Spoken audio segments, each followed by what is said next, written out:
bem-vindo a mais um podcast! Cadê os tambores? Já entrei no clima. Hoje nós estamos aqui entre as poderosas. Peguem suas cadeiras porque nós chegamos. Meu nome é Lília Oliveira. Meu nome é Elis Ferraz e eu sou a Paula Sena. Tan, tan, tan, tan, tan, tan. Vitória! Esse é meu nome. É isso aí, Paula Meu Sena. sobrenome é Vitória, Paula Vitória. Total. Gente, vamos começar esse podcast fazendo as nossas saudações femininas pra Paula, que a gente não explicou a nossa saudação feminina. Não aprenda com a Lília, fica a dica. Mas a saudação feminina é assim, ó. Ó, presta atenção. Ó. É a coordenação. Ó, coordenação motora. Eu tô fazendo bonitinho. Ó. Vocês acham que eu já não olhei no Instagram da Ela já sabe! Vocês acham que eu nunca olhei no Instagram da Elis Ferraz? Saudações femininas. Como eu sempre digo, mulher poderosa tá sempre atualizada. Olha aí! Saudações femininas pra ela de novo! Saudações de novo. Ela é muito poderosa. Gente, eu quero começar agradecendo a presença da Paula por ter aceito o nosso convite. A Paula, gente, ela é coach de relacionamentos e poder feminino. Olha só! Mulheres do poder. Mulheres no poder. Seja bem-vinda, Paula. Obrigada por ter aceito o nosso convite. Gratidão a minha, gratidão a todos que estão assistindo aqui esse podcast, ouvindo também, né? E é muito bom estar aqui, é sempre bom fazer conexões poderosas e eu tô feliz. Quando eu cheguei aqui, a Aline, na nossa câmera girl, ela disse, nossa, que céu lindo. Eu falei, bom, então eu vou botar uma blusa azul. Mas aí quando eu cheguei, adivinha, encontrei a Aurora Boreal. Quem tá só ouvindo não tem noção da pessoa colorida que entrou nesse lugar. Pra você que tá assistindo, tá vendo? Ela já chega com luz, né? Iluminando tudo.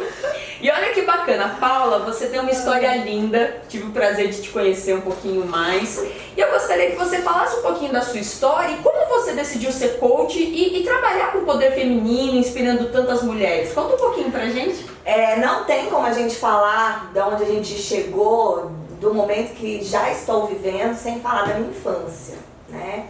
Então, tudo começa lá quando eu tinha lá os meus 7, 6 anos entrando no colégio. Eu tive o privilégio de ter um pai bastante preocupado com a minha educação, mas também, assim, sem muitas condições de dar a educação que ele gostaria. Então, através do trabalho que ele prestava para uma instituição religiosa, ele consegue dar uma educação para mim, para minha irmã, que eu tenho uma irmã mais nova, e uma educação particular, que há 30 anos atrás, né, gente, não era aí, era realmente pessoas com condições financeiras de posse mesmo, que conseguia oferecer isso para os filhos. Então eu tive esse privilégio. Só que quando eu me insiro no colégio, eu começo a perceber que eu sou diferente. E naquela época era muito diferente do que é hoje. Não se falava sobre bullying, não se falava de racismo, ninguém sabia nominar essas questões sociais. A gente convivia com isso, mas não sabia nominar. Essa consciência de que quanto isso fazia mal. Exatamente. Na verdade, a gente sentia a maldade, mas a gente não sabia lidar com isso porque nunca foi ensinado cuidar dessas emoções. Isso me lembra que quando eu fui diagnosticar TDAH, eu pensei, gente, tudo bem, só que na minha época, isso há 40 anos atrás, isso não tinha chegado no subúrbio do Rio de Janeiro. Então, e a gente, e até hoje, né, infelizmente, no currículo escolar, e até dentro das nossas casas, se fala em, olha, estuda pra você ser alguém, estuda pra você ter sua casa, estuda pra você ter um carro, estuda pra não sei o quê, estuda pra você... Só que ninguém fala, cuida da sua emoção, entende o que você sente, entende o meio que você vive, entende sua raça, quem você é. Até hoje, infelizmente, é assim. Então e a educação vem da casa e depois da escola, não tem pra onde correr. Bem, em suma, eu estou inserida nesse lugar onde não existem pessoas, ou melhor, não existem pouquíssimas pessoas parecidas comigo. Eu sempre tive um cabelo crespo, mas eu só via mulheres loiras no perfil da Lilian, no perfil até da Elisa aqui. Loiras, dos olhos claros, né, magras. Eu sempre fui uma garotinha voluptuosa desde criança. Me desenvolvi peitinho, desenvolvi corpo, desenvolvi tudo mais rápido. Então eu via aquelas meninas magrinhas no perfil, tudo lindo. E não condizia comigo. E, além dessa questão do corpo diferente, dessa questão da raça, ainda vinha a questão social. Porque eu estava inserida num lugar onde as meninas viajavam pra Disney 4 vezes no ano. As crianças que tinha isso. Eu fui pra Disney esse final de semana. Eu andei Aí eu, o que é Disney? O que é Disney? Oi, né? Isso é de comer? Então era nesse nível, porque em casa minha mãe trabalhava, né? Eu já cuidava da minha irmã, já estava aprendendo a fazer comida lá com os meus 9 anos, né? 8 anos cuidando da minha irmã, ajudando em casa. Meu pai ralando pra pagar, né? Pra me manter como bolsista na escola. E a gente usava livros que eu apagava para poder, o livro do ano passado de alguém, eu apagava para poder estudar no outro ano. Os uniformes não eram comprados novinhos todo ano, era um uniforme que alguém usou, né? Então era diferente, mas não era explicado. Infelizmente nem os meus pais tiveram estrutura emocional na vida deles para chegar a explicar o porquê dessa diferença. E aí começaram os bullings e o racismo, mas eu não nominava isso. Então era cabelo de bombril, era gordinha, né? Você é diferente, pobre, né? Quantas vezes até pelos próprios adultos, diretor de escola, você não pode entrar com esse pullover, porque não é o pullover oficial da escola. Mas a minha mãe tá lavando o único que eu tenho pra usar amanhã. Não vai poder. Você gerava constrangimento. Total. Deixa eu fazer uma pergunta. Você tá nessa posição, né? Que fala, inclusive, dessa questão de que do outro lado tinham as meninas, né, todas ajeitadinhas e tal. Padrão. Você acredita que uma criança, quando muitas vezes é ao contrário disso, ela também sofre? Porque eu vejo muito falar essa coisa do racismo como se fosse o branco contra o negro. Mas você já viu essa posição também ao contrário? Do negro contra o branco? Eu não vou entrar muito profundamente nessas questões, porque isso exige muito estudo, exige até hoje mas estudo. Você já sentiu isso? É que não existe racismo reverso, começa aí. Acredito completamente, não só acredito, como existem estudos que comprovam isso. Não tem como o opressor se tornar oprimido. Tá, eu posso contar uma experiência apenas para elucidar para as pessoas. Eu fui uma menina que morava no pé do Morro do Rio de Janeiro. E no pé do Morro do Rio de Janeiro, a gente tem pessoas negras, a gente não tem branco. E nós éramos uma família branca. E naquele momento, sabe como eu me sentia? Totalmente fora do contexto, fora do grupo. E o bullying era ao contrário. Eu era copo de leite, eu era cabelo lambido pelo boi. Era assim, eles tinham essa forma. E foi muito interessante porque na minha experiência eu comecei a entender que assim como um lado pode sofrer, o outro também pode, depender do contexto onde você esteja. E isso é bullying. Essa é a diferença. A gente não nomina isso como racismo, porque o racismo reverso não existe, mas existe o bullying. E isso daí independente de raça. Sim, a pessoa oprime. Então por isso que eu tô falando, opressores a gente tem tanto na classe branca, amarela, né, negra, mas existem as nominações certas e por isso é muito interessante a gente poder se aprofundar em cada questão. Só pra te mostrar, Elis, é até a questão da minha cor, né? Hoje eu falo, eu sou negra.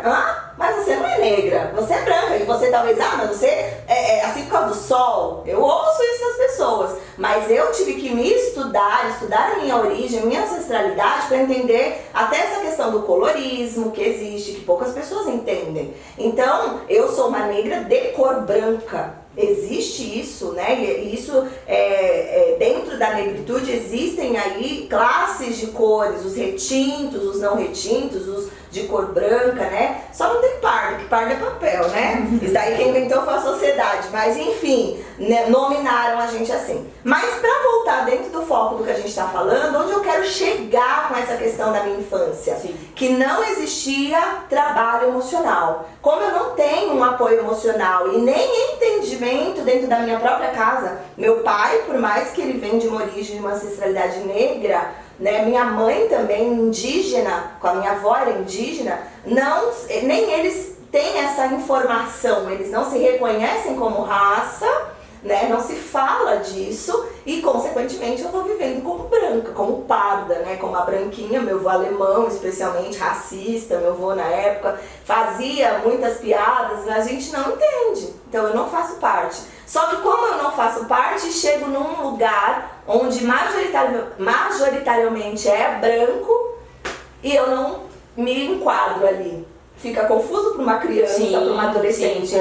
Eu sou branca, mas eu não me enquadro ali. E onde isso se né? impactou na sua vida, nessa busca que você teve para realmente falar dessa coisa de empoderar, né? Isso impacta, Elis. Por quê? Porque eu cresço uma criança, uma mulher, na verdade eu começo a gerar carência, insegurança. Eu não falo sobre isso com os meus pais, porque quando eu falo é aquela coisa, lida com isso, meu amor, você tá numa escola, você estudar, vamos pra frente. Então isso vai gerando uma resiliência, né? Eu não vou me abater com algumas coisas, então eu colocava muito sorriso, uma máscara pra fingir que aquilo não me abatia, porque eu tenho que andar pra frente, eu não posso me importar pra não perder meus privilégios, ou, né, que eu já tenho na minha vida. Só que isso me faz uma criança carente, eu não tenho trabalho emocional na minha vida, eu não tenho esse apoio dentro da família. Meus pais são carentes emocionais, inseguros, né? Pessoas que não têm autoconhecimento, e isso leva hereditário, isso vai pra minha vida. Isso é hereditário pra minha vida. E aí, quando eu chego na minha adolescência, eu tô aquela adolescente como? Com a autoestima lá em cima? Aquela adolescente que não gosta do corpo, que se acha feia, né? Carente, uma necessidade imensa de pertencer, de merecer. E aí, a primeira pessoa que chega com uma migalha de algo pra mim, e aí eu falo aquela frase clichê, mas é uma frase que eu amo dizer. Pra quem passa fome, uma migalha é comida. É verdade. E aí você aceita qualquer coisa. Qualquer coisa, porque você não entende do que você merece. Você não entende aonde você pertence. Na verdade, você sente tanta escassez que aí quando chega uma oferta... Nossa, aquilo é banquete. Sim. Aí chega a minha oferta. Olha a oferta, gente. Escutem essa oferta. Chega um homem, 7 anos mais velho que eu, que já viveu um casamento, né? Lindo, muito belo na época. E as minhas amigas namoravam meninos, Sim. né? Adolescentes. E eu sempre eu gerei essa responsabilidade cedo. Então eu era aquela adolescente, maturidade. Então eu sempre tava no meio de adultos. Você era mais madura. Eu sempre tava no meio. Aí quando chega um cara assim, eu falo, cara, eu sou diferentona de todas essas meninas. Eu não queria ser diferente. E aí no final das contas, simplesmente eu começo a ver uma possibilidade de preencher aquilo que me falta. Só que aí eu entro num relacionamento com 14 anos, quando em 6 meses desse relacionamento eu fiz 15 anos, ele me dá um jantar num restaurante chique em São Paulo, então assim, era tudo...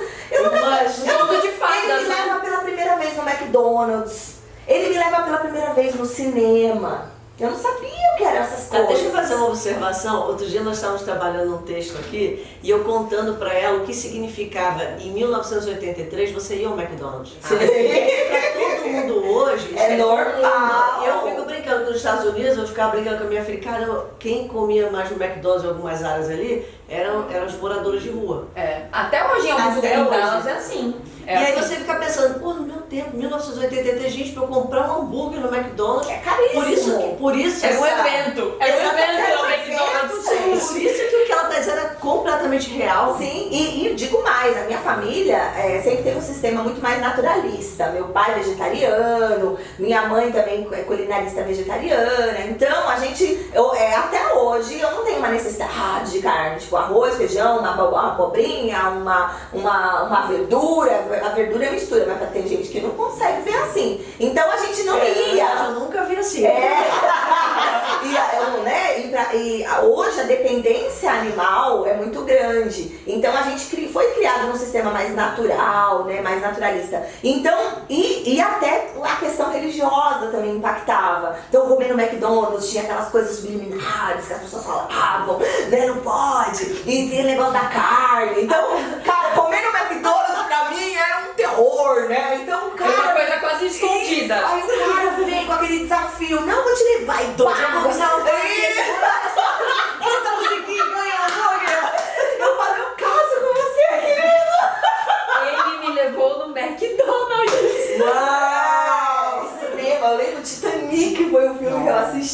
pela primeira vez, cara, que romântico, né? Romântico, perfeito. E ele ainda conseguiu convencer meus pais, carolas de igreja, a ir num cinema, que também cinema naquela época era coisa pecaminosa do diabo.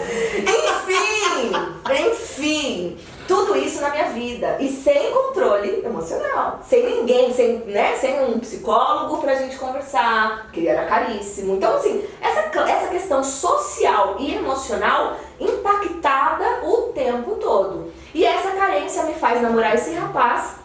E um belo dia, ele morava um pouco longe de casa, dormia aos finais de semana em casa, mas aquela coisa, dorme na sala, eu dormo a gente no quarto, aquele cuidado todo. Existiam crenças que envolviam ali também a minha vida pessoal. Mulher que perde a virgindade antes do casamento, nunca vai roubar bom casamento. Minha mãe, uma mulher frustrada, infelizmente, nas emoções também.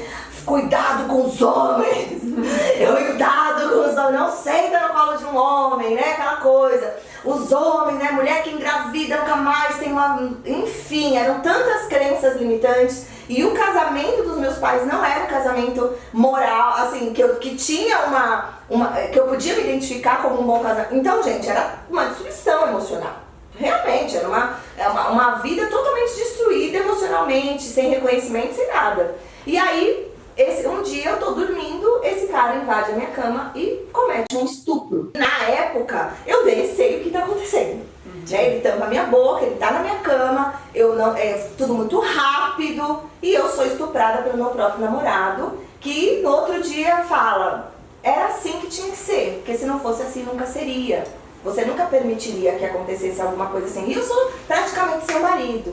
Então, o meu primeiro namoro, meu primeiro relacionamento, ele vem envolto a um abuso e a uma obrigatoriedade de um casamento. Porque eu falei, agora eu não sou mais virgem, nunca mais. Vou ficar numa prateleira esperando um bom moço. Que se eu largar desse bom moço aqui, vai ter que esperar uma prateleira. Minha mãe falava, você vai ficar numa prateleira. Nenhum homem vai te querer. Imagina que criança limitante. Não, Numa prateleira. A imagem de uma criança numa prateleira. se vendo abandonado numa prateleira. Esperando uma boa alma que tenha piedade, uma alma masculina, tá, gente? Ah, Senhor! E que vai te salvar. Então é aquela coisa do conto de fada, né? Se dá errado. Aí você casou. Casei com meu próprio abusador, fui casada durante 6 anos. Então foi um relacionamento de 8 anos, envolvido em abusos, manipulações, estupros até dentro do casamento. E é por isso que eu falo, não é porque você é casada que você está isenta de sofrer um abuso sexual, inclusive. Não só xingamento físico, mas abuso sexual. E é por isso que a gente tem essa luta do não é não, até mesmo no casamento. Você tá lá, minha filha, tá gostoso aquele sexo, tá maravilhoso. De repente começou a doer, de repente sua mente travou, de repente aconteceu qualquer coisa. Você olhou pro teu marido e falou, para, não tô bem mais, tá gostoso, mas não tô bem mais, não quero. E ele insistiu, ele continuou, é estupro. Você não tá em condições de ter aquele ato. E a gente precisa ter muita consciência disso. E eu não tinha condição de ter consciência de nada. Você tá falando uma coisa que eu vivi uma experiência, assim, bem de perto com a minha filha, né? Não que ela tivesse sofrido isso, mas como os dois casaram virgem, foi muito interessante, porque minha filha sempre teve uma conversa muito aberta comigo. E eu fico brincando, meu genro é uma pessoa assim, com algumas vantagens. E aí, nessa história toda, eu tive que explicar, porque quando a Stephanie nasceu, o canalzinho da vagina era fechado. E teve que fazer aquele processo todo para poder abrir, ainda bebê. E ela cresceu, então eu sei que é menor, eu sei que é fechado, eu sei que é um monte de coisa. Então, antes deles casarem, foi muito legal essa conversa. Porque eu tratei como filho. Eu falei, meu filho, deixa eu explicar uma coisa pra você. Olha, isso acontece assim, assim, assim. Se você não tiver paciência para que isso seja feito desse jeito, não vai funcionar. E pode machucar, e pode isso. Traumatizar. Então, exatamente. Então, foi uma coisa muito legal. Agora, por que eu sempre tive consciência disso? Porque eu tive amigas que, quando se casaram, ficaram traumatizadas na noite de núpcias, dizendo que aquele troço machuca. Isso, que o sexo é horrível. É horrível. Mas peraí, horrível com quê? Com aquele sujeito, né? Não foi uma coisa... E é isso. As mães, infelizmente as mães também, não criam essa abertura. E hoje elas criam libertinagem, não é abertura. É um negócio muito louco com os filhos. Ao invés de realmente ter aquela coisa, olha, eu sou sua mãe, você é minha filha, a gente pode ser amigo, mas eu vou te orientar. Mas eu vou te orientar. Porque não é vergonha você falar isso. Claro. Mas essa estrutura, é por isso que eu falo, não tem como falar de onde a gente está hoje sem olhar para nossa infância. Você com certeza, quando vem, deve ter passado por outras dificuldades, porque tudo está na educação da casa e da escola. Meu pai é que conversava com a gente. Minha mãe era muito envergonhada. Então um dia eu estava assistindo um filme, aí apareceu na cena assim, não sei o que, vou fazer amor. Aí eu cheguei pra minha mãe, estava pendurando roupa, e perguntei, mãe, o que é esse negócio de fazer amor? Não, minha filha, você vai aprender isso. Meu pai, ouvindo aquilo, espertamente, pegou um livro. Imagina você chega isso pra perguntar pra pessoa errada, você vai aprender isso. Vai perguntar com um malandrão, imagina. Veio meu pai com um livro de anatomia, ajeita aí e fala, minha filha, é o seguinte, ó, isso aqui é um pênis, isso é vagina, isso é isso, e funciona assim. Meu pai é um cara muito técnico, se resolvido com essas coisas, né? Funciona assim. Funciona assim, aí eu, porra, legal. Mas eu fui ver pornografia, a primeira vez na minha vida que alguém abriu assim, eu tinha 13 anos. Eu fiquei chocada com aquilo. Choca. Então, gente, eu sei que parece meio uma bolha, né? Não tive essas experiências, de verdade não sei qual é a dor de passar por isso. E essas dores causam na gente exatamente essa luta, essa vontade de fazer com que outras pessoas tenham consciência. Infelizmente, o meu caso não é raro. Inclusive, quando vem o caso da Mariana Ferrer, do estupro culposo, que não existe, né? A gente leva um tapa como mulher na sociedade. Aquilo dói tanto. Eu particularmente, a gente acha que você tá ganhando essa batalha e de repente vem uns merda fazer um negócio desse e você fala assim, cara, tem tanto a ser feito. Quando matam negros, você olha e fala, tão ganhando, ainda tem muito a ser feito, sabe? Então a gente, é lógico, existem muitos pontos a ser discutidos nessa parte, mas infelizmente eu lido com a maioria de mulheres que conseguem abrir o coração, elas falam que sofreram algum tipo de abuso, seja uma passada de mão, né, seja um tio que olhava diferente que assédio, porque o assédio é abuso também, gente, de alguma forma. Então aquele tio que te olha, que te deixa inconfortável, né, que passa a mão na tua perna e você sabe que aquela passada de mão não é de tio pra sobrinha, aquele vô que te coloca no colo, que você sente as partes dele, você fica ali acuado, é meu vô, o que eu faço? Né? Então, eu contei do meu estupro físico, né? O ato do estupro, mas eu tive o abuso na infância de pessoas que viviam na casa dos meus pais, né? Que tinham ali sexo oral com uma criança de 9 anos. Né? Então a minha sexualidade ela foi sim violada, né? E eu não tinha com quem conversar. Eu não tinha melhor amiga, eu era a filha mais velha, então com quem que eu falo? Minha mãe fechadinha, né? Uma pessoa tão traumatizada quanto eu. Mas enfim, gente, tudo isso eu tô contando não para que sintam pena de mim. Eu sempre falo isso. Nada de choro, não é para choramingar, não é para sentir pena, não é para falar assim, tadinha das mulheres. Não. Essas histórias, elas servem para nos impulsionar de alguma forma. Porque eu sou a prova viva de que a gente não precisa viver, por exemplo, uma dependência de trauma pro resto da vida. A minha história tinha tudo para eu ser hoje aquela mulher amarga, reclamona, triste, apagada, acuada. Mas eu decidi que não seria dessa maneira. Ô Paula, e me conta uma coisa, como foi essa virada? Porque você estava lá num casamento que você não era feliz e você me contou também que trabalhava num emprego que você não viu um propósito de vida, que você estava ali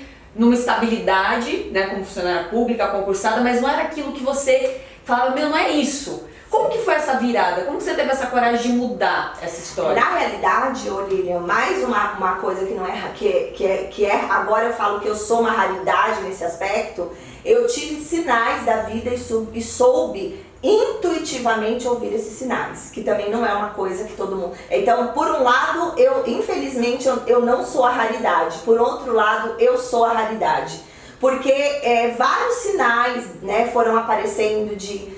Puxa, insights que começaram a cair. Ele me humilhava em um determinado momento, essa humilhação foi tão forte que eu pensei, ele não para a vida dele por causa de mim. Por que eu preciso parar a minha vida por causa dele? Reflexões mesmo que ali dentro eu comecei a fazer. De repente eu começo a ter pessoas também que falam, olha, usa essa maquiagem, ah, mas isso é pecado, isso não dá certo. Meu marido, e ele era sempre uma pessoa que não ia pelo abuso descarado, ele era aquela pessoa que cuidava. Sutil, era sutil, usa essa roupa, ah, essa daí que eu não gosto, isso daqui não combina com você, né? Então era tudo no cuidar, ai, meu marido cuida de mim, ele escolhia a cor do meu cabelo, ele escolhia o corte, ele escolhia a roupa que eu ia vestir, e eu, ai, ninguém tem um marido como o meu, que cuida de mim em todos os detalhes.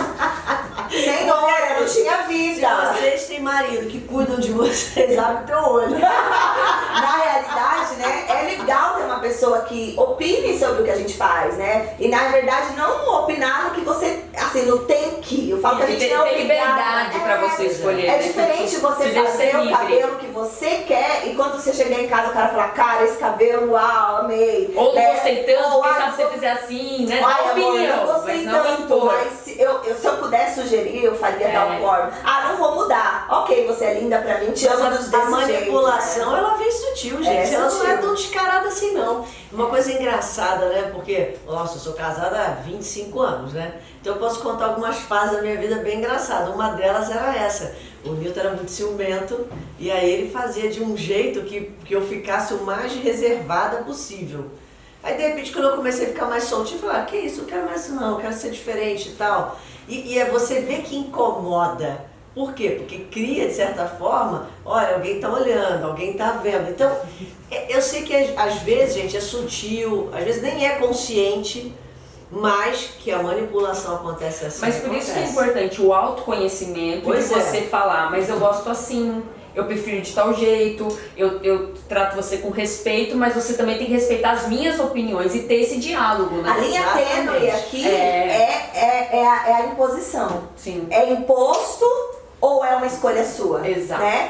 Tudo que é imposto não é bacana. Então, assim, é uma imposição sutil, mesmo que seja sutil, é uma imposição. É um tem que ser assim? Ou é uma coisa que você pode escolher? Ou ele pega uma fraqueza sua, por exemplo, a questão da carência. Exato. Aí ele fica aí você fica sentindo assim, não, pra eu ter o amor dele, eu tenho que ser desse jeito que ele quer. Ele falava, gente, isso não é novidade. Quantas vezes, né, eu falava assim, eu vou embora, eu tô cansada de você fazer isso comigo. Ele falava assim, você nunca vai encontrar um homem que te queira como eu quis. Você é feia, você tinha os dentes tortos, quem te levou. Eu que coloquei aparelho nos seus dentes. Pô, deve fazer coisa boa. Eu que te levei no McDonald's.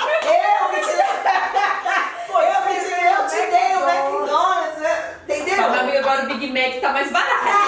Isso aí não tá contando mais não. É isso que a Elis tá falando, a pessoa jogar na tua cara o teu sofrer, as suas questões emocionais. E aí você foi sacando isso e aí você aí, como eu disse, assim como eu entrei no abuso por forte impacto emocional, eu também saí por fortes impactos emocionais. Era tão forte as humilhações, as questões e outra, eu comecei a trabalhar. Então eu ia pro trabalho, eu era funcionária pública, fui funcionária pública há 9 anos, não era feliz no meu trabalho, mas eu não reconhecia isso, né, até então. Mas lá no trabalho as mulheres contavam, mulheres juntas, né, aquela coisa de trabalho. Ai, gozei essa noite, ai, meu marido é incrível, gente, comprei esse negocinho de sex shop, que é isso?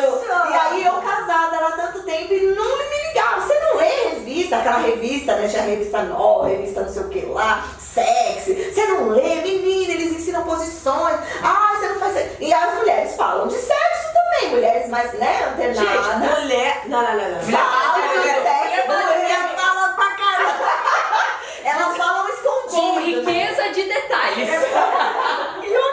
O homem fala assim, ontem eu fui com a minha esposa. Ela fala, ontem, você não sabe, aconteceu isso. Ele falou isso. Com riqueza de detalhes. Então, eu comecei a ver casamentos diferentes do meu. Tipo assim, o que é isso que elas... E outra, gente, eu vou falar aqui, ó. A masturbação me salvou, viu? Porque eu com 10 anos de idade, pela sexualidade ter sido aflorada muito cedo, pelo abuso, eu aprendi a masturbação com 10 anos. Então eu já sabia que se eu tocasse ou me esfregasse em algum lugar, eu ia sentir um negócio no final bem bacana.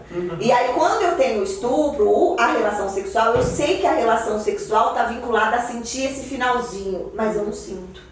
Nenhum momento. E aí eu começo a questionar meu marido, meu namorado, por que com você eu não sinto o que quando eu me pego. Porque você tá cometendo pecado. Porque isso não pode. Masturbação não é de Deus, né? Não é bom. Aí aí eu não me tocava. E aí enfim, e aí essas coisas começou a me mostrar que tinha alguma coisa errada. O engraçado é que Deus é usado só na hora conveniente. Não é? Eu acho muito divertido isso. Deus só serve quando é conveniente. Só. Opa, tá a meu favor. Olha, isso é... Mas o Não, ele usava E isso. geralmente pra impor. Pra deixar você com medo, travada. Então, eu não tinha beijo na boca na relação sexual. Era tudo assim, pegou, tocou, subiu, fez. Eu era abusada à noite, quando acordava, o que aconteceu? Ah, sou seu marido, eu posso. Não pode. É o meu corpo, as minhas regras, eu também mereço. Mulheres, vocês nasceram para ter prazer. Nós somos, como humanas, nós temos um órgão no corpo só para o prazer, não serve para mais nada. Só serve para nos dar prazer, que é o clitóris.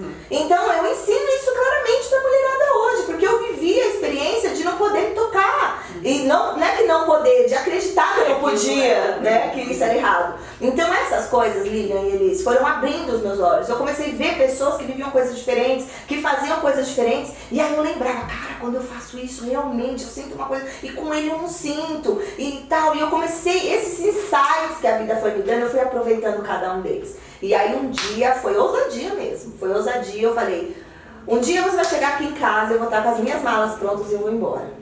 Eu não sei como é pra cada mulher vive uma experiência diferente, tem o seu tempo. Eu vivi isso e foi realmente assim, eu determinei que ia ser assim, um dia eu vou criar, eu olhei na cara dele e falei, um dia eu vou criar coragem. E quando essa coragem chegar, eu vou fazer isso. Só que aí eu descubro que a coragem é ação. A coragem não vai brotar no meu coração, né? Hoje eu não tenho. Às vezes não tem um momento certo, perfeito pra agir. Você né? simplesmente pega e faz. Aí depois você vê a coragem, que aquilo é a coragem. Depois fala, eu tenho que ir. Foi. Aí simplesmente, não, pra vocês terem uma ideia, eu era religiosa, bem, assim, forte mesmo, eu ainda tenho minhas crenças, né, eu acredito, eu sou espiritualizada de um modo mais leve hoje, né, hoje eu entendo Deus de uma forma diferente. Não mas Deus não é, mas Deus era um carrasco pra mim naquela época, Sim. né. Que era a imagem que passava pra você. E eu, de alguma forma, foi muito difícil, mas pra todas as pessoas a gente era um casal perfeito. Porque ele falava, não leve as coisas de casa pra fora. As pessoas não precisam saber o que acontece aqui dentro. Isso a gente fica falando da nossa vida, isso daí atrapalha. Lógico, né? Espertinho. Ninguém sabia, né? Ninguém sabia das coisas. Então, quando eu saí assim, pra onde eu vou? Porque minha mãe e meu pai achavam que eu vivia um casamento perfeito. As pessoas na igreja achavam que eu vivia um casamento perfeito. Eu não tinha muitos amigos. Enfim, eu consegui, gente. O foco aqui eu consegui, eu passei isso, eu vou contar, tem muitos detalhes. Você não né? teve filhos? Não tive filhos, nunca, porque dentro de mim, eu nunca quis ter. Por opção. Por ele, eu teria. E essa foi uma briga, assim, imensa dentro do casamento também, porque ele queria me amarrar de qualquer jeito, né? Mas dentro de mim, eu nunca tive a maternidade como uma coisa que eu quisesse depois, muito. né, da separação. Nem depois. E assim, hoje eu entendo até essa questão, com autoconhecimento, até a questão da maternidade, dessa liberdade de você poder escolher a maternidade ou não. É muito tranquilo pra mim, mas na época era muito difícil, porque todo mundo, você já tá chegando nos 30. Tem essa cobrança, né? Essa cobrança. Tem uma coisa que a gente faz muito aqui, a gente tem um programa chamado No Controle, né? E uma das coisas que a gente fala muito para as pessoas é reconte a sua história, de modo que ela seja uma história que passe a inspirar as pessoas, sim, ao invés de simplesmente você se posicionar como vítima. Exato. A sua história deve motivar as pessoas a acreditarem que, puxa, se eu posso, você também pode. Exato. Você pode mais, você pode realizar mais. Muito legal você. Então, eu vou agora contar essa parte da história. Então, eu gosto... Gente, eu tô ótima de pegar gancho da Elisa, vocês perceberam, né? Ela fala aqui, eu cato o gancho aqui. Então, como é que eu hoje motivo vocês, mulheres, né? Por que que eu conto essa parte? Eu conto feliz, né? Todo mundo fala, meu, essa menina é louca, conta de um estupro, assim, com uma felicidade. E eu sou grata por tudo isso ter acontecido, porque foi a trajetória que me trouxe aonde eu tô hoje. E eu entendo isso porque eu era infeliz em várias áreas da minha vida, né? Pessoal, amorosa, profissional, eu não tinha nenhuma felicidade, no fundo, mas eu achava que eu era feliz, né? Porque falavam que aquilo era felicidade pra mim. Você acompanhava todo mundo. E eu ia na onda. hoje vai, né? Você vai simplesmente deixando ali a maré te levar. Você não nada contra a gente fala isso toda hora, né? Ou você tá no controle, ou você tá sendo controlado. Não tem meio termo. Você vai viver a vida que alguém impôs pra você. Mas aí chegou um dia que eu fui para um divã de um psicólogo com muita restrição no coração. Eu trabalhava na saúde, trabalhei 9 anos na área de saúde. Um dia eu escolhi uma pessoa que não me conhecia, porque é uma ética profissional, né? E fui lá fazer, eu falei, vou fazer algumas sessões de psicologia, porque eu sinto que tá na hora, eu preciso resolver algumas coisas na minha vida. E eu lembro que ele me fez uma pergunta, e essa pergunta salvou minha vida. Que ele perguntou o seguinte: o que é que você faz para se divertir? Interessante. Uma pergunta assim que parece, como que a diversão vai salvar minha vida, né? E eu fiquei 40 minutos chorando naquela sala. Aí eu percebi a minha infelicidade. Porque a infelicidade, ela é totalmente oposta à diversão. A você realmente viver o presente, viver o agora, você viver liberdade. Cara, é totalmente, a diversão a vida é o playground. Sim. E a gente tá curtindo esse playground de verdade? Ou a gente realmente está lá como pai daquelas crianças que estão curtindo os brinquedos? Paradões. Já viu como é que são os pais nos playgrounds? Ficam lá paradões, cuidado aqui, cuidado ali, olha ali. E as crianças estão se fodendo, né? Então lá se jogando, fazendo amigos e subindo e pulando. E a gente está fazendo isso na nossa vida? Essa é a questão. Então, tudo isso veio num turbilhão emocional naquele momento. E aí, gente, em uma semana eu pedi exoneração do serviço público, mais uma ousadia. Sem saber o que ia fazer. Sem saber o que ia fazer. Eu tinha apartamento comprado, pagava prestação de apartamento, eu tinha que comprar comida, roupa pra mim, eu era totalmente independente, eu dependia mais dos meus pais sempre me apoiaram, mas era tudo eu. Sim. Não, né? Tinha que viver. É a sua vida. É lógico. E aí, com uma semana, eu falei, quer saber, eu não tô feliz e vou buscar essa felicidade. Simplesmente, exoneração. Meu pai, gente, Eu imagino. 20 anos no serviço público. A minha mãe é aposentada no serviço público. Na época ela ainda trabalhava, hoje ela é aposentada. Então vocês imaginam quando eu cheguei e falei, pedi exoneração. Você é louca. Paula, você até hoje não rola um perdão aí não, viu, gente? Até hoje A minha Jesus. Sim, até hoje a minha família acha que eu tô brincando de casinha, muitos acham. Você né? chegou a casar de novo? Não, mas vou chegar aí. Ó, gente, vamos lá, vem comigo. Simplesmente, eu digo pra vocês, vamos subir nesse playground. Eu subi no playground naquela hora, falei, agora eu vou brincar. Só que eu ainda achava... Você botou fogo no parquinho. Literalmente. Só que eu saí voando igual mariposa, achando que tava nesse momento borboleta. E é isso que acontece com muita gente.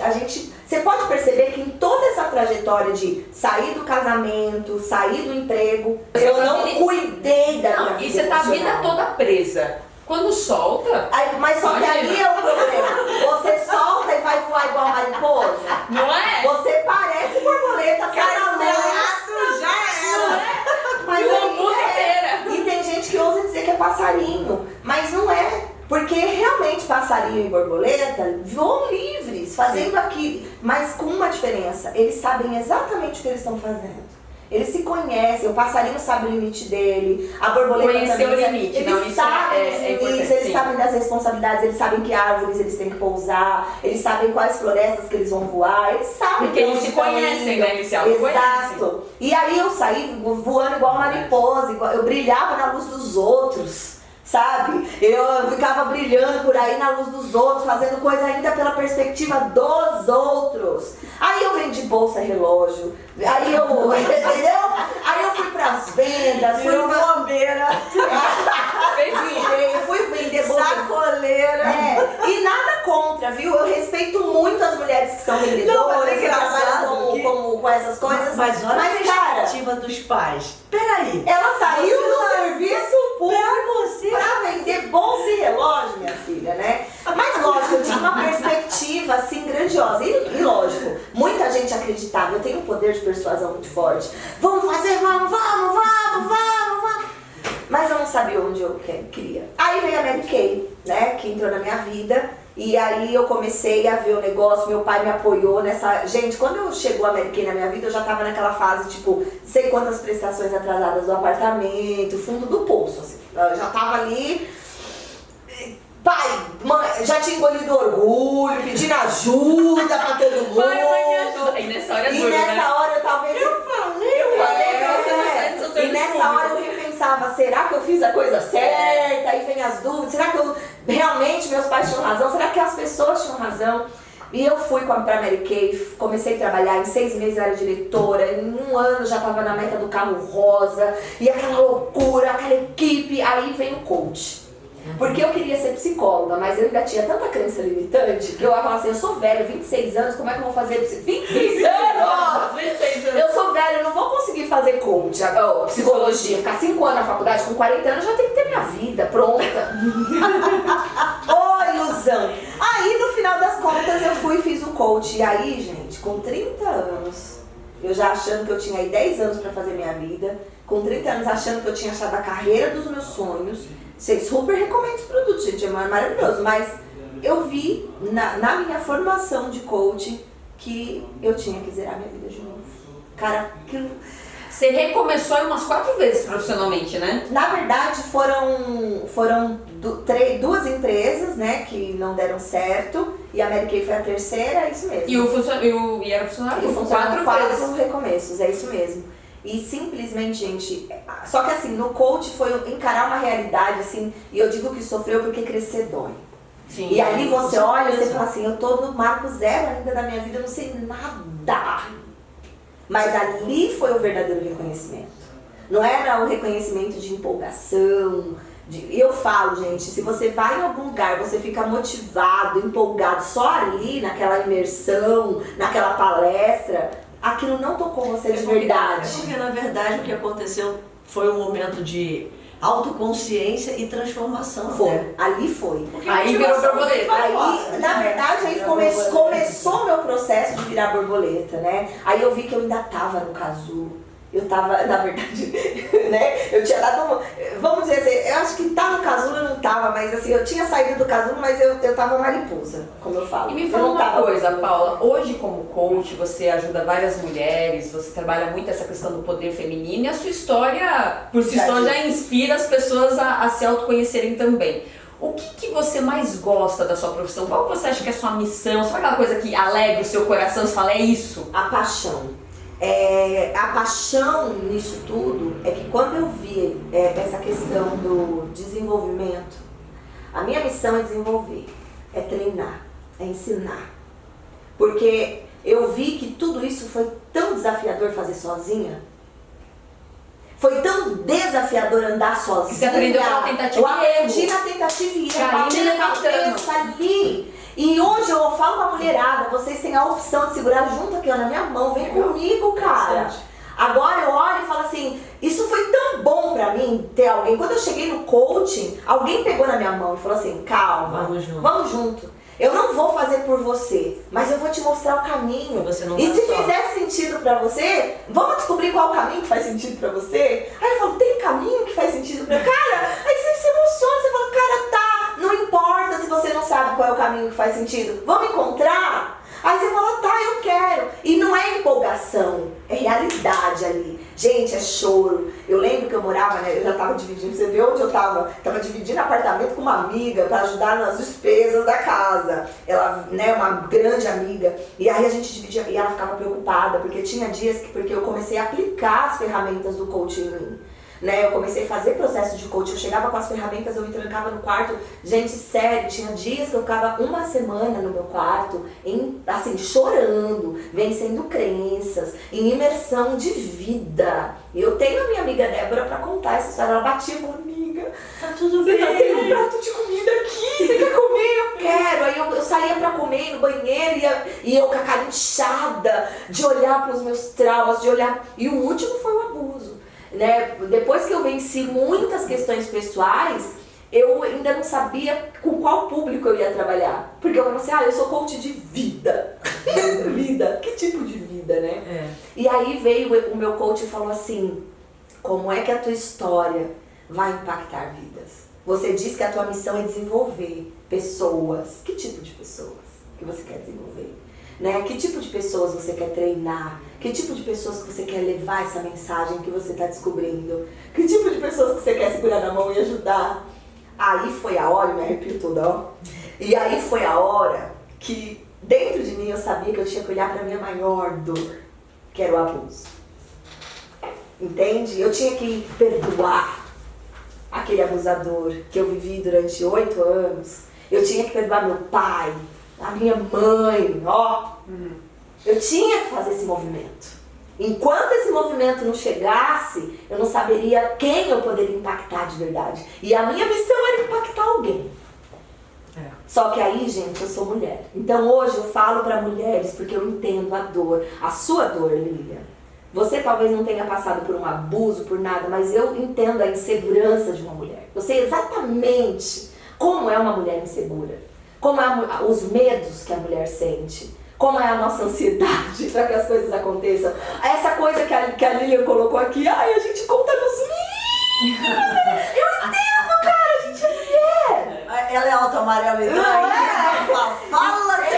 A Elis, quando ela fala, né, dessas questões do relacionamento, das fases, eu vivi 8 anos com alguém, mas eu entendo que fases, né? Eu vivi poucas fases, mas eu entendo que relacionamento teve fases, sabe? Então, eu entendo que relacionamento não é só amoroso. Existe um relacionamento familiar, existe um relacionamento profissional, existe um relacionamento, até mesmo essa questão do amoroso, essa questão da responsabilidade emocional, até quando você não tem um relacionamento de compromisso firmado. Até quando você tem um relacionamento como o meu, mais casual. Sim. Eu vivo meus relacionamentos. Tem gente que fala, você é casada, solteira? Eu falei, quem disse que ser casado ou solteiro são os únicos relacionamentos que existem? Eu tenho um relacionamento casual. Eu tenho pessoas que gostam de mim, eu gosto delas e a gente pode se envolver quando a gente quiser. Quer dizer que eu nunca vou viver um relacionamento sério? Não sei. O que faz sentido pra mim hoje, tô vivendo. Eu tô no playground. Ô, Paula. Entende? Então até, Lilian, só pra fechar, até esse processo, o processo de me conhecer me faz entender por que eu nunca quis ser mãe.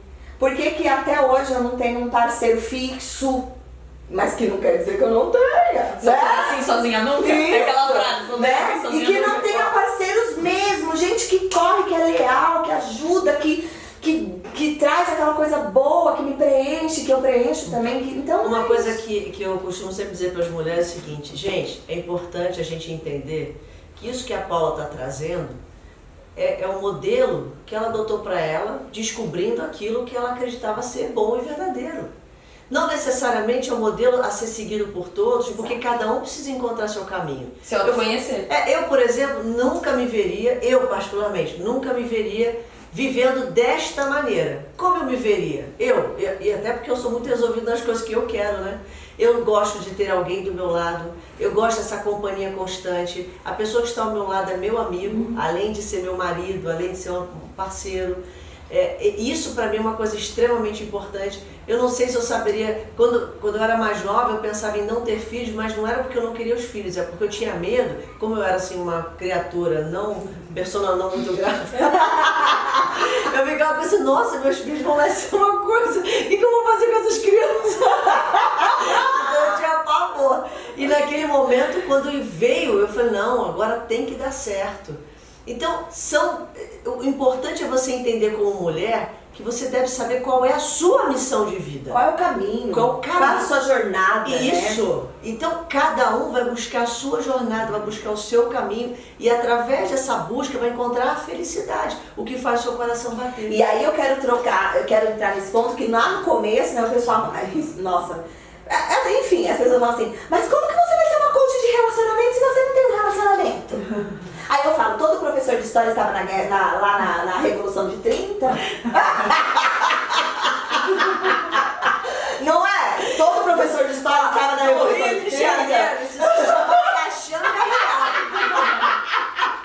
Não é, gente, né? Então não é porque a gente não vive igual a outra. Não é porque eu não sou igual a Elis que eu não posso ajudar a Elis nas questões. Eu estudei pra isso e ponto final. E o melhor é assim, é você escolher e começar como eles falou, saber o que é bom pra você, que às vezes não é a visão do outro. Mas uma coisa muito legal que você falou, tem horas que a gente tem esse momento de ir pro quarto. De ter esse momento aí introspectivo pra se conhecer, pra lidar com essas feridas, pra perdoar. Então, às vezes, tem muitas mulheres que estão passando por isso e quer passar logo, fala, não, eu tenho que ficar bem, não, eu tenho que passar uma maquiagem, eu tenho que sair. E às vezes, são nesses momentos que você toma as maiores e melhores decisões da sua vida. E as lições. E as lições, exatamente. É verdade, senão você fica na superficialidade. Eu costumo falar assim, gente, para com essa história de solução band-aid. Porra, a ferida tá aí, não, tu pega um band-aid, cobre. E aí são situações que vão voltando pra sua vida, porque você não aprendeu a lidar com elas. E você fala, mas eu quero que passe logo, eu não quero encarar esse medo, essa dor, todos esses conflitos que eu tenho. Mas se você não resolver, essas situações vão voltar. E mais uma vez eu digo, infelizmente eu não sou a raridade. Porque a maioria da mulherada sai de um relacionamento, por exemplo, hoje, ou passa por uma questão emocional que envolve uma questão emocional, uma traição, ou passa por uma decepção na família, uma decepção no trabalho. E aí a primeira coisa que sai é fazendo exatamente isso. Vai direto, vamos pro happy hour. Ou entra já em outro relacionamento. Ou entra direto. Nem curou a dor do outro, já vai pro outro. Band-aid. Age o band-aidão. Eu falo, até reviro os olhos. Amiga linda, como eu falo pra ela. Amigas lindas do meu coração. Quando a gente passa por uma situação emocional desafiadora, não caia. É isso que eu falo, eu tenho experiência pra falar pra vocês. E é por isso que eu ensino a mulherada, porque eu quero que elas economizem o tempo delas. Sim. Então eu falo, a primeira coisa, busque ajuda emocional. Sim. Controle emocional. Vai cuidar da sua emoção. Olha, e o controle emocional, gente, já que a gente tá falando de relacionamento aqui, tem um negócio que me incomoda demais. É muito louco isso na minha cabeça. Eu não entendo como as pessoas conseguem, quer dizer, eu não entendo. Até entendo, como pesquisador de neurociência a gente entende, mas a gente fica admirada da aceitação plena de uma mulher que está vivendo um relacionamento extremamente infeliz, mas parece que ela diz, larga o osso, tô até aqui, vou ficar aqui até o final, e vive aquele relacionamento estúpido e infeliz. Ela não tem coragem de sair realmente, sabe, desabrochar, viver a vida dela. Mas é aquela coisa, né, Elis? Eu descobri que eu não era feliz no meu relacionamento e pronto. Desde sempre, mas eu tive o meu tempo. E é isso que a gente... De tomar coragem, né? Hoje eu entendo, eu vou dar um exemplo aqui, nada a ver. Vou sair assim, mudando de papo a ganso, mas vocês vão entender que tem tudo a ver com isso. Eu fui voluntária no CVV, Centro de Valorização da Vida, durante 1 ano praticamente. Então lá a gente tem uma linha de apoio, uma linha telefônica de apoio emocional, totalmente sigilosa. Você não precisa se identificar, só liga lá 188, existe, tá, gente, até hoje. Tá lá com alguma coisa, liga 188, você pode falar o que você quiser, precisa falar seu nome, enfim, é maravilhoso. E eu fui uma dessas voluntárias e eu trabalhava na linha da madrugada. A gente recebe um treinamento de 4 meses para começar a trabalhar no CVV. Né, para você estar preparado, porque a gente lida com casos, a maioria dos casos são suicídios. São pessoas propensas em estado, estão se suicidando ou estão pensando em. Então a maioria dos casos é, estou aqui querendo me matar e tal. E uma das coisas mais difíceis para eu entender, por mais que a gente como coach, na área do desenvolvimento humano, a gente sabe que tudo é com você, é você, tudo tem a ver com você e nada tem a ver com você. É mais ou menos isso, né? Verdade. Mas é aquela coisa, eu não imponho, eu não decido, e eu respeito sem julgar, sem criticar. Eu só acolho e apoio.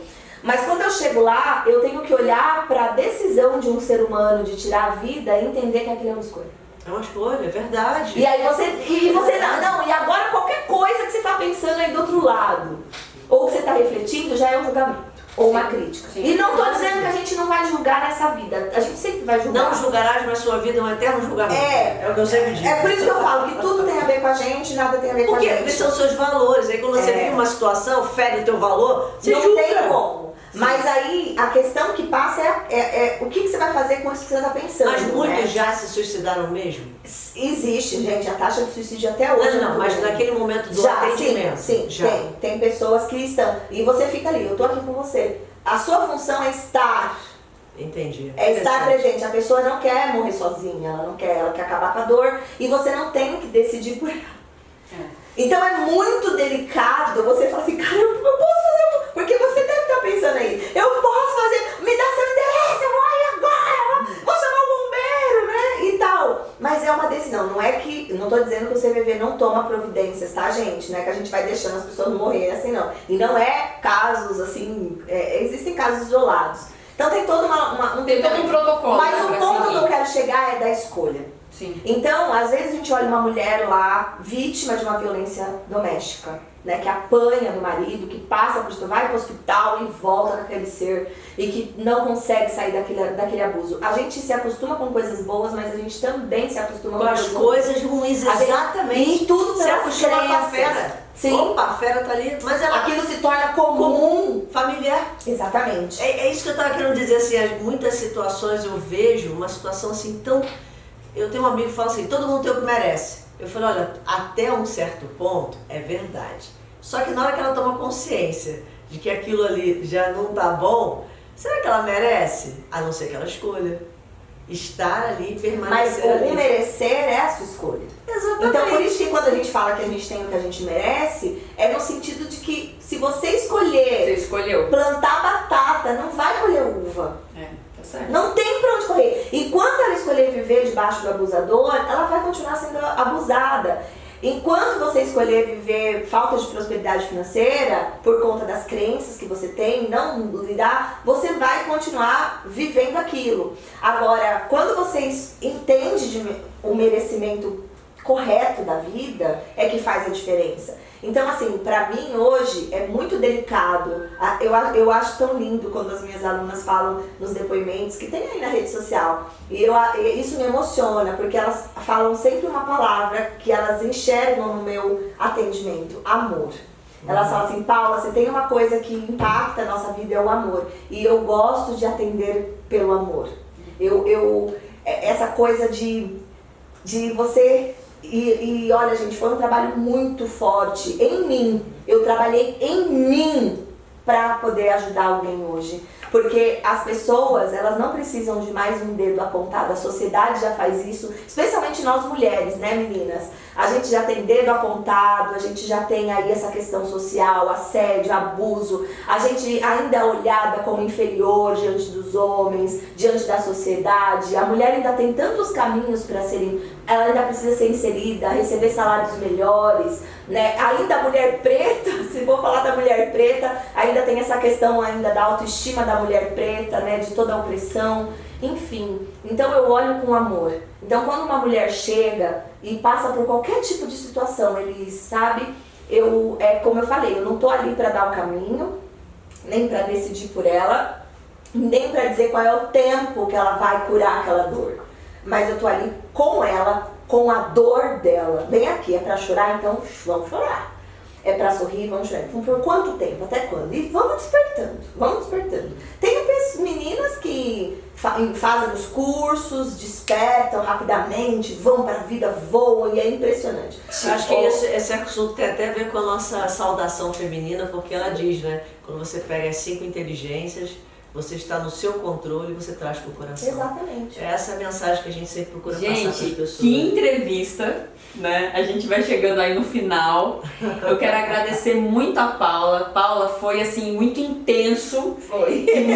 E muito emocionante. A gente vibrou com você, a gente se entristeceu com você, a gente teve um mix de emoções junto, né? Com a sua história.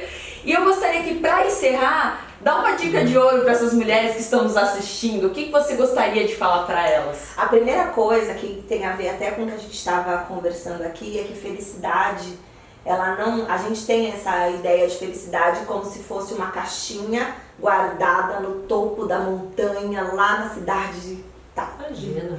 E a felicidade, mas no fundo a gente fica assim, eu vou buscar, tem filme, né, a busca pela felicidade, e a gente fala, né, eu quero ser feliz, eu quero achar minha felicidade. E a dica que eu dou aqui é que a felicidade, ela existe em nós, ela está em nós. A caixinha tá lá dentro, né? A felicidade, ela é uma constante. Às vezes ela tá apagada, acuada, ela tá ali mal desenvolvida, a gente não aprendeu a lidar com ela. E às vezes a gente não é feliz e nem sabe, como eu. Eu era infeliz e nem sabia. né? Eu fui descobrindo a minha infelicidade à medida que os insights do autoconhecimento foram aparecendo na minha vida. Então, a minha dica de ouro é: a felicidade está dentro de você. Encontre, né? Aí, como é que a gente vai despertar isso? Autoconhecimento, né? Busque pessoas que possam te ajudar a se conhecer por completo, para que você viva a sua essência, a sua liberdade. E vou dizer mais, toda a autorresponsabilidade que a liberdade traz pra gente. Eu sou uma mulher livre, completamente livre. E o meu convite para todas as mulheres, e o que eu desejo verdadeiramente é que todas as mulheres vivam essa essência, essa liberdade de vida na real, sem máscaras. Isso é muito bom, aceitando o nosso corpo, nossa mente, mas para isso é importante a gente saber quem a gente é na íntegra, conhecer nossos... tem uma frase de Caetano que eu vou deixar como finalização: cada uma de nós sabe a dor e a delícia de ser quem é. Verdade. Então, ele foi muito sábio em dizer isso. Então, amiga, descubra qual é a sua dor, qual é a sua delícia, e seja a mulher que você dá conta de ser. Em sua homenagem, eu vou cantar um pedacinho da música do Caetano, que ele diz assim, ó: debaixo dos caracóis dos seus cabelos. Inclusive, nesse processo de autoconhecimento foi até o meu processo racial também. Eu sempre fui uma pessoa que alisei o cabelo a vida inteira, e depois do meu processo de autoconhecimento eu passei pela transição capilar, e isso me fez estudar a minha ancestralidade. Então, a minha transição capilar, sair do alisamento, né, sair dessa... Não estou dizendo que a gente não pode escolher um alisamento nem nada, mas para mim fez toda a diferença, porque encontrar minhas raízes capilares também fez eu encontrar minhas raízes raciais. Isso é muito maravilhoso. Muito bom! Saudações femininas pra Paula Sena. Faz a musiquinha do Eduardo Sena. Na verdade, a gente usa a musiquinha do Queen, daquela tchum tchum tchá, tchum tchum tchá. A banda Queen, até a banda Queen. Muito obrigada, Paula. Foi maravilhoso. Só tenho a agradecer. Gratidão a você. Gratidão a minha. E lembrem-se, amigas, vocês nasceram para ser plenas e felizes. Tomem posse disso todos os dias. Até o próximo podcast. Tchau, gente. Gratidão, gratidão.